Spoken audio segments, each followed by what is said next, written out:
स्कंद पुराण अमृतेश्वर लिंग की महिमा और वैशाक्तो एवं व्रत एवं धर्मों का निरूपम। स्कंद जी कहते हैं, पूर्व काल की बात है। यहाँ काशीपुरी सनारू नाम वाले एक मुनि थे, जो गृहस्थ आश्रम का धर्म का पालन करने वाले थे।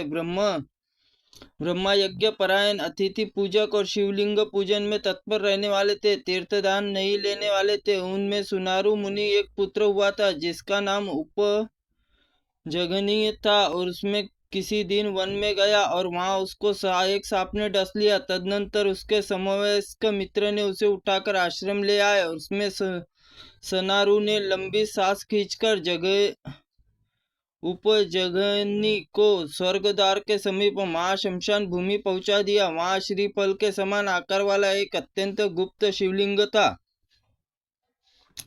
वहीं उस शव को रखकर विचार करने लगा कि सर्प के डसे हुए मनुष्य का दाह संस्कार कैसे किया जाता है। इतने में उपजघनी सोकर उठे और उसमें समान जी उठे और उसे जीवित देखकर सनारू मुनि बड़ा आश्चर्य हुआ। इसी समय चींटी की कहीं मरे हुए एक चींटी को खींचकर वहां ले आई और उस स्थान आते पर चींटा भी जी उठा, रेंगते हुए अन्यत्र भी चला गया। यह देखकर मुनि सोचा, यहाँ कोई ऐसा तत्व अवश्य है जिसने मरे हुए जीवित को देने वाली शक्ति विद्यमान है। ऐसे में हनुमान मुनि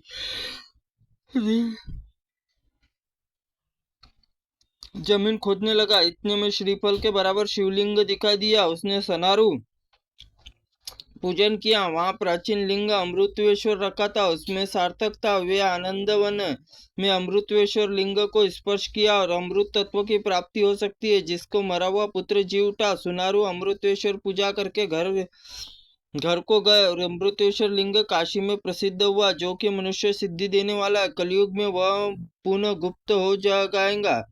अमृतेश्वर स्पर्श से ही मरे हुए व्यक्ति तत्काल जी उठे। जीवित मानव स्पर्श जीव मुक्त हो जाते हैं। अमृतेश्वर समान लिंग भूतल पर कहीं नहीं है। भगवान शिव ने यत्नपूर्वक गुप्त रखा है। अगस्त जी बोले, स्कंद जी, वेद व्यास के इंद्रिय शुद्धि के लिए कुछ कच्छ चंद्रायन और व्रतों का निरूपण करके उसमें स्वरूप आप मुझे वर्णन कीजिए। स्कंद जी बोले, महाबुधे, एक बार भोजन करना चाहिए, दूसरे दिन केवल रात में एक बार भोजन करना चाहिए, तीसरे दिन बिना मांगे कुछ मिल जाए उसी में एक बार आहार करना चाहिए, चौथे दिन अखंड उपवास करना चाहिए। एक प्राचीन इस प्रकार किया जाने वाला पाद कृच्छ कहलाता है।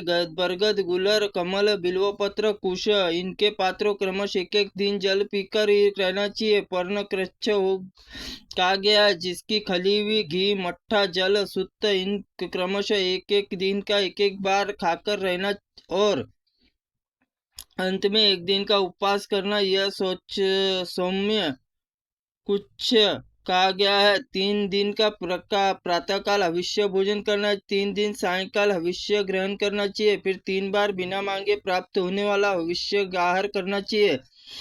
अंत में 3 अखंड उपवास करना चाहिए। ये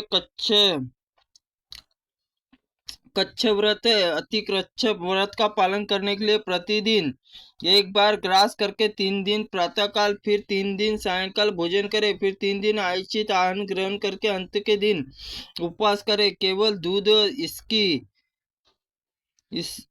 दूध से ही इसके निर्वाह और कच्छतिकृच्छ